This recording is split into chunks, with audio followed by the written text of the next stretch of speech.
ఒక్కసారి కొమ్మూరి గోల్డ్ కి కాల్ చేయండి. తాకట్లో ఉన్న మీ బంగారాన్ని విడిపించి మార్కెట్ ప్రైస్ కి వాళ్ళు కొనుక్కుని మిగతా డబ్బులు మీకు ఇచ్చేస్తారు. అందరికీ నమస్కారం. వెల్కమ్ టు మనం టీవీ. నేను మీ పవన్ బేస్వాడ. మాతో పాటు సీనియర్ జర్నలిస్ట్ కట్టా కార్తిక్ గారు ఉన్నారు. ఆయనతో మాట్లాడదాం. అన్న నమస్తే. నమస్తే పవన్. వస్తే వ్యతిరేకత హరీష్ రావు దగ్గర నుంచి వస్తుందని చెప్పేసి తెలంగాణ సమాజం మొత్తం అనుకుంది బీఆర్ఎస్ పార్టీ గురించి.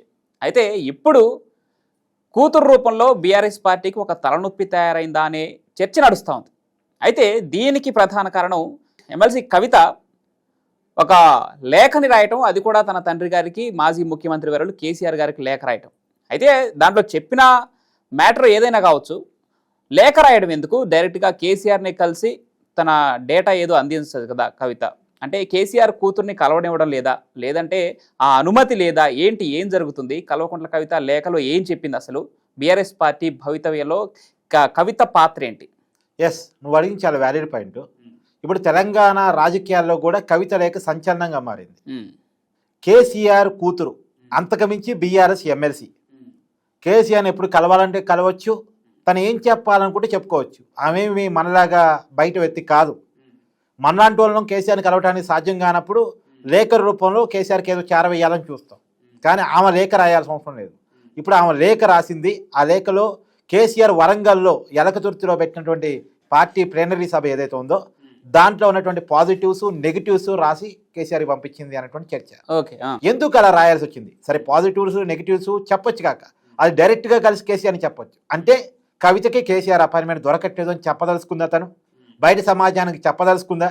నాకు నా తండ్రి అపాయింట్మెంట్ దొరకట్లేదు, బీఆర్ఎస్ అధినేత అపాయింట్మెంట్ ఒక ఎమ్మెల్సీగా ఉన్న నాకు దొరకట్లేదు అని తెలంగాణ సమాజానికి బీఆర్ఎస్ క్యాడర్కి కవిత చెప్పదలుచుకుందా? అంటే దీంట్లో 2-3 రకాలు ఉంటాయి అబ్బా. ఇప్పుడు కవిత రేపు కొత్త పార్టీ పెట్టాలనుకుందనుకో, ఎందుకు పెట్టబోతుంది అన్నది ప్రజలకి ముందు చెప్పగలాలి. చెప్పాలంటే 2-3 సూచాయలు ఇవ్వాలి ముందు. ఇప్పుడు ఇదొక సూచాయ. చూసారో, నాకు బీఆర్ఎస్లో అవమానం జరుగుతుంది, కేటీఆర్కి పట్టాభిషేకం చేయటం కోసం నాకు అన్యాయం చేస్తున్నారు, కనీసం అపాయింట్మెంట్ ఇవ్వట్లేదు, నా విషయాలు ఎవరు వింటలేదు, నాకు ప్రయారిటీ లేదు అనేది పంపించాలి జనంలోకి, క్యాడర్లోకి పంపించాలి. రేపు అడుగుతారు కదా, నువ్వు ఎందుకు పార్టీ పెట్టావు, నీకేం తక్కువైందని పార్టీ పెట్టావు అంటారు కదా. ఏం తక్కువైంది అనేది ముందు ప్రజలకు చెప్పాలి, చూపించాలి. దానికోసం ఆమె లెటర్ రాసినట్టు నాకు అనిపిస్తుంది. First point.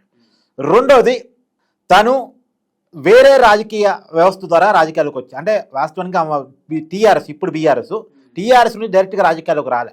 తెలంగాణ జాగృతి వేదికగా తెలంగాణ ఉద్యమాన్ని నడిపి ఎన్నికల ముందు మాత్రమే అప్పటి టీఆర్ఎస్లో జాయిన్ అయ్యి 2014 ఎన్నికల్లో నిజామాబాద్ ఎంపీగా పోటీ చేసి గెలిచారు. 2019లో నిజామాబాద్ ఎంపీగా ఓడిపోయారు. 2014లో గెలిచారు. అప్పుడు 18లో జరిగిన ఎన్నికల్లో ఓడిపోయారు.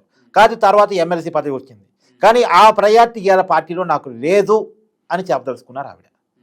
మూడోది, కేటీఆర్ వైపు కేసీఆర్ చూపులు ఉన్నాయి, నాకు పార్టీలో అన్యాయం చేస్తున్నారు, కొడుకు న్యాయం చేయడం కోసం కూతురికి అన్యాయం చేస్తున్నారు, ఆడబిడ్డకి అన్యాయం జరుగుతుంది అని చెప్పదలుచుకున్నారు. మూడవ స్టేట్మెంట్.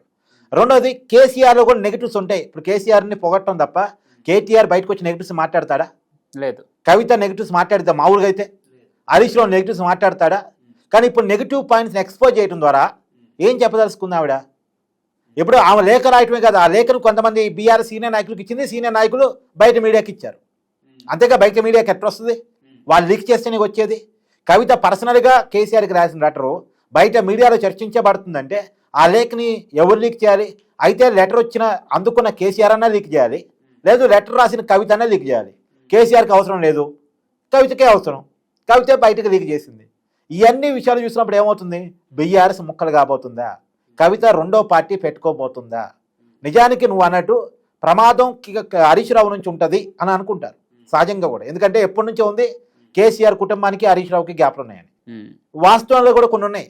గతంలో వాళ్ళ సొంత పేపర్లో హరీష్ రావు పేరు కొన్నాళ్ళ పాటు రాకపోవటం, ఆ పార్టీలో ప్రయారిటీ ఇవ్వకపోవటం, 2018 ఎన్నికల్లో గెలిచిన తర్వాత మంత్రి పదవి కొన్నాళ్ళ పాటు హోల్డ్ చేయటం, ఇవన్నీ కూడా గతంలో విన్నాం. మొన్న మన ఇక్కడ ఎలకతుర్తిలో జరిగినటువంటి సభలో హరీష్ రావు ఫోటో లేదు ఒక్క ఫ్లెక్సీలో కూడా అని కూడా కొంతమంది జర్నలిస్టులు కూడా దాన్ని ప్రశ్నించడం జరిగింది. ఎస్, కరెక్టే. హరీష్ రావు ఫోటో లేదని టీఆర్ టీవీలో నేను కూడా వీడియో చేశాను. కరెక్టే, నిజం అది. ఆ రోజు హరీష్ రావు ఫోటోలు కానీ ఎలాంటి బ్యానర్లు కానీ పెట్టలేదు, వాస్తవం అది. అయితే ఇలాంటి మామూలుగా హరీష్ రావు నుంచి ప్రమాదం ఉంటుందని అనుకుంటాం. కానీ హరీష్ రావుని కొంత జొజ్జరగొట్టే ప్రయత్నం జరుగుతుంది. ఎందుకంటే మొన్న కేటీఆర్ స్వయంగా వాళ్ళ మిస్సెస్తో కలిసి హరీష్ రావు ఇంటికి 2 రోజులు వెళ్ళినట్టున్నారు. ఒక రోజు పర్సనల్గా వెళ్ళారు, ఒక రోజు ఫ్యామిలీతో కలిసి కూడా వెళ్ళారు. కాబట్టి హరీష్ రావుతో ఒక మంచి సయోధ్యకర వాతావరణం చేసుకున్నట్టు గుర్తు, చేసుకుంటున్నట్టు తెలుస్తూ ఉంది. ఎందుకంటే రాబోయే ఎన్నికల్లో కేసీఆర్ గతంలో ఉన్నంత యాక్టివ్గా ఉండకపోవచ్చు, కానీ పైగా కేసీఆర్ తన యాక్టివ్గా ఉన్న రోజుల్లోనే కొడుక్కి పట్టాభిషేకం చేయాలని అనుకుంటున్నాడు. మూడోది కూడా ఇక్కడ వాస్తవంగా ఈసారి అధికారంలోకి వచ్చి ఉంటే కేటీఆర్ ముఖ్యమంత్రి అయి ఉండేవాళ్ళు. అధికారం రాలేదు వాళ్ళు కోరుకున్నట్టు. వాళ్ళు కోరుకున్న అధికారం కనుక వచ్చి ఉంటే కేటీఆర్ని ఆల్రెడీ ముఖ్యమంత్రి చేసి ఉండేవాళ్ళు. అయితే ఇప్పుడు కేటీఆర్కి ప్రమోషన్ ఇవ్వాలి. నెక్స్ట్ ఎన్నికల్లో బీఆర్ఎస్ గెలిస్తే కేటీఆర్దే బీఆర్ఎస్, కేటీఆర్ఏ ముఖ్యమంత్రి అనేది పోవాలి. అది పోవాలంటే పార్టీ ప్రెసిడెంట్ కేటీఆర్ చేతిలో పెట్టాలి. మరి పార్టీ ప్రెసిడెంట్ కేటీఆర్ చేతిలో పెడితే హరీష్ రావు నా పరిస్థితి ఏందని అడుగుతాడుగా. ఎందుకంటే కేటీఆర్ కంటే సీనియర్ నేను, ఎమ్మెల్యేగా సీనియర్ని, పార్టీలో సీనియర్ని. కేసీఆర్ తెలంగాణ ఉద్యమాన్ని ఎప్పుడు స్టార్ట్ చేశాడో అప్పటి నుంచి ఉన్నవాడిని అంటాడు కదా. మరి హరీష్ రావుకి ఏదో ఒకటి ఇవ్వాలి కాబట్టి ఎల్ఓపి లీడర్ ఆఫ్ అపోజిషన్ ఏదైతే కేసీఆర్ పోస్ట్ ఉందో ఇప్పుడు అసెంబ్లీకి ఆయన రెగ్యులర్గా రావట్లేదు కాబట్టి ఆ పొజిషన్ హరీష్ రావు చేతిలో పెట్టాలి అనుకుంటున్నారు. పార్టీ అధ్యక్ష పదవేమో కేటీఆర్ చేతిలో, ఎల్ఓపి ఏమో హరీష్ రావు చేతిలో పెట్టాలనుకుంటున్నారు. మరి ఈ విషయాలన్నీ మీడియా చర్చిస్తున్నప్పుడు కవిత దాకా రాకుండా ఉంటుంది కదా. ఆమె కూడా పెద్ద లీడర్ కదా, ఆ పార్టీలో రాజకీయ అనుభవం ఉన్న వ్యక్తే కదా. ఒక మాజీ ఎంపీ, ఇప్పుడు ఎమ్మెల్సీగా ఉన్నారు. కేసీఆర్ కూతురు, అంతకుముందు తెలంగాణ జాగృతి లీడర్గా ఉన్నారు. ఆమె కొంత రాజకీయ అవగాహన ఉంటుంది కదా. మరి హరీష్ రావుకో పదవి, కేటీఆర్కో పదవి అంటే నా పరిస్థితి ఏందని కవిత కూడా అడిగింది కదా. ఆస్తుల్లో వాటాలు ఉంటాయి చాలా. ఇవన్నీ కంప్లీట్ చేసుకోవడం కోసం తన ప్రయారిటీని పార్టీలో పెంచుకునేదానికి, తండ్రితో కూర్చొని బార్గెనింగ్ చేసుకోవడానికి, వీటన్నిటి మధ్య లేదు అంటే నేను కొత్త పార్టీ పెట్టబోతున్నాను అనేటువంటి సంకేతాలు కేసీఆర్కి పంపడానికి, అర్థమయ్యేలా చేయడానికి ఈ లెటర్ రాసినట్టు నాకు అనిపిస్తుంది. అసలు ఇక్కడ అంటే కేసీఆర్ ఫ్యామిలీ మెంబర్స్ అయినటువంటి కవితనే తన ఉనికి కాపాడుకోవడం కోసం ఈ విశ్వ ప్రయత్నాలు చేస్తూ ఉంటాయి. సామాన్య లీడర్ల పరిస్థితి ఏంటి బీఆర్ఎస్లో? అంటే ఇప్పుడు సామాన్య లీడర్లకి ఎక్కువ ఆశలు ఉండవు. పార్టీ అధికారంలోకి వస్తే మాకు పదవులు ఉంటాయని ఉంటుంది. కానీ పార్టీ అధికారం వచ్చినా రాకపోయినా నా ప్రయారిటీ ఏంది, రేపు అధికారంలోకి వస్తే నాకే పదవి చెప్తారు, కేటీఆర్కో పదవి చెప్తున్నారు, హరీష్ రావుకో పదవి చెప్తున్నారు, నా పరిస్థితి ఏంది, నాకు ఆస్తిలో వాటా సంగతి ఏంది, ఎందుకంటే అధికారులు ఉన్నప్పుడు సంపాదించుకున్న ఆస్తిలో నా వాటా పరిస్థితి ఏంది, పార్టీలో నా పొజిషన్ ఏంటి, నా స్థాయి ఏంటి.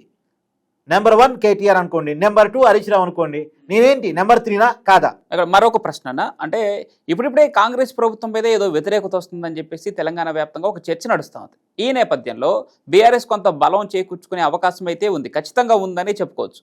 ఇప్పుడు కవిత నుంచి ఇలాంటి వ్యతిరేకత అనే వార్త తెలంగాణ సమాజంలో బలపడితే మరి అది బీఆర్ఎస్కి మరొక తలనొప్పిగా మారే అవకాశం ఎంతవరకు ఉండొచ్చు? నువ్వు బీఆర్ఎస్ వైపు నుంచి చూసినప్పుడు నువ్వు అనుకుంటుంది రైటే, కానీ కవిత వైపు నుంచి చూసినప్పుడు ఇదే సరైన టైం బార్గెనింగ్ చేసుకోవడానికి. ఇప్పుడు పార్టీకి ఆశ జరుగుతుంది, మళ్ళీ మేము అధికారంలోకి వస్తున్న ఆశ వస్తుంది. ఈ టైంలో కవిత డిస్టర్బెన్స్ అవుతే, కవిత ఎదురు తిరిగితే, కవిత వేరే రకంగా మాట్లాడితే, ఎందుకంటే ఇప్పుడు కాంగ్రెస్ వాళ్ళు కేసీఆర్ గురించి ఎంత మాట్లాడినా కాంగ్రెస్ వాళ్ళు కాబట్టి మాట్లాడారు అబ్బా అంటారు, బీజేపీ వాళ్ళు మాట్లాడితే బీజేపీ వాళ్ళు కదా మరి మాట్లాడతారు కదా అంటారు. కానీ కవిత వచ్చి మాట్లాడింది అనుకో, ఇప్పుడు సొంత కూతురే కేసీఆర్ గురించి మాట్లాడుతుంది చూడు, సొంత కూతురే కేటీఆర్ గురించి మాట్లాడుతుంది చూడు, కేటీఆర్ అవినీతి పరాడు అది ఇది అని అంటారు కదా. కాబట్టి ఇదే రైట్ టైం. వాళ్ళు ఆశ వస్తుంది కాబట్టి మళ్ళీ అధికారం వైపు, మళ్ళీ ఆశ వస్తుంది కాబట్టి బీఆర్ఎస్ పార్టీ వేస్తుంది కాబట్టి ఇది రైట్ టైం తన గురించి తను బార్గెనింగ్ చేసుకోవడానికి, తన పొజిషన్ గురించి తన గురించి బార్గెనింగ్ చేసుకోవడానికి ఇది రైట్ టైం. ఇప్పుడు కాకపోతే ఇంకెప్పుడు. అయితే గతంలో గెలిచిన నియోజకవర్గంలోనే గెలవలేని పరిస్థితి కవిత మొన్న, కానీ మరి అంత అంటే ప్రత్యేకంగా పార్టీ పెట్టి గెలిచే అంత క్యాడర్ సంపాదించుకుందా తన సొంతంగా? అంటే ఇప్పుడు మీకు షర్మిల ఐడియా ఉంది కదా, జగన్మోహన్ రెడ్డికి వ్యతిరేకంగా తిరుగుబాటు చేసింది, తను గెలవలేకపోయింది వాస్తవం అది, తన పార్టీని కూడా నిలబెట్టుకోలేకపోయింది వాస్తవం అది. కానీ ఆ తెలంగాణ రాజకీయాల్లో కేసీఆర్కి ఇబ్బంది కలిగించింది, ఆంధ్ర రాజకీయాల్లో జగన్కి ఇబ్బంది కలిగించింది. ఓకే, అలానే రేపు కవిత కూడా తను గెలవచ్చు గెలవకపోవచ్చు, కానీ కేసీఆర్కి కేటీఆర్ లైఫ్కి ఇబ్బంది కలిగిస్తుంది. సో ఇప్పుడు కేసీఆర్ కేటీఆర్ కోరుకునేది కవిత గెలిచిద్దా లేదా పక్కన పెట్టు, వాళ్ళు బీఆర్ఎస్కి ఇబ్బంది జరగకూడదని కోరుకుంటారు కదా. బీఆర్ఎస్కి ఇబ్బంది జరగకూడదని కోరుకుంటే కవితను కూర్చోబెట్టి మాట్లాడాలనుకుంటారుగా. మాట్లాడుకునే క్రమంలో ఆమె ఇబ్బందులు ఏంటి, ఆమె ఏం కోరుకుంటుంది, దాంట్లో ఏం తీర్చగలం ఏం తీర్చలేము అనేది చర్చకు వస్తుంది కదా. కాబట్టి కవిత కోరుకుంటుంది ఏంటంటే ఇప్పుడు నేను రేపు గెలుస్తున్నా లేదా, నేను పార్టీ పెడితే నా పార్టీ నిలబడిద్దా లేదా పక్కన పెడితే, ఒకటి ఇది నేను కేసీఆర్తో కేటీఆర్తో తేల్చుకోవాల్సిన సమయం కాబట్టి తేల్చుకోవాలంటే కొంత ఎదురు తిరిగినట్టే ఉండాలి అనేటువంటిది ఆమె ఆలోచిస్తున్నట్టు తెలుస్తా ఉంది. సార్ మీరు చెప్పినట్టు ఇదే కరెక్ట్ టైం అని చెప్పేసి కవిత తన డిమాండ్ని కేసీఆర్ ముందు ఉంచదలుచుకుంటే, మీరు చెప్పినట్టు ప్రెసిడెంట్ పదవి కేటీఆర్ లేదంటే ముఖ్యమంత్రి కేటీఆర్, ఇన్ కేసు బీఆర్ఎస్ అధికారంలోకి వస్తే ఎల్ఓపి హరీష్ రావు, మరి కవితకి ఏంటి ఏం పోస్ట్ ఉండొచ్చు? అంటే అధికారంలోకి వస్తే హరీష్ రావు మంత్రిగా ఉంటారు, కేటీఆర్ ఓకే, ముఖ్యమంత్రిగా అదే ఉంటారు. అదే. అధికారం రాలేదు, ఇప్పుడు అధికారం లేదు కాబట్టి కేటీఆర్ ప్రెసిడెంట్ గా ఉంటారు, హరీష్ రావు ఎల్ఓపిగా ఉంటారు. అయితే కవితకి ఇప్పుడు ప్రయారిటీ ఇస్తే ఒక నష్టం ఉంది. మొత్తం ఫ్యామిలీ పదవులు పనిచేసుకున్నారుగా అంటారు. ఇప్పటికే కేటీఆర్కి హరీష్ రావుకి ఇస్తేనే వాళ్ళు బావబామర్దులకి ఇచ్చుకున్నారు కదా అంటారు. ఇప్పుడు ఎంపీగా గెలవలేకపోతే ఎమ్మెల్సీ ఇచ్చుకున్నారు, అలా అయినా అదే అయింది కదా. అదే ఇప్పటికే వాళ్ళ మీద ఉన్న మధ్య కుటుంబ పార్టీ, అది కుటుంబాలకే ప్రయారిటీ ఇచ్చుకున్నారు. సహజంగా ప్రాంతీయ పార్టీలని కుటుంబ పార్టీలే, కానీ వాళ్ళ మీద ఉన్న ముద్ర కుటుంబాలు పదవులు పంచుకున్నాయి. తెలంగాణలో ఉన్నటువంటి సమాజానికి ఉద్యోగాలు కల్పించలేదు, కానీ వాళ్ళ కుటుంబాలు మాత్రం అందరికీ ఉద్యోగాలు వచ్చాయి. సంతోష్ వచ్చింది, కవితకు వచ్చింది, కేటీఆర్కి వచ్చింది, హరీష్ రావుకి వచ్చింది. ఇదే కదా వాళ్ళ మీద ఉన్నటువంటి అభియోగం. ఒక్క కేసీఆర్ గారి భార్యకి తప్ప మిగతా వాళ్ళందరికీ గవర్నమెంట్ ఉద్యోగాలు వచ్చాయని చెప్పేసి అప్పటి పెద్ద ప్రచారం జరిగింది.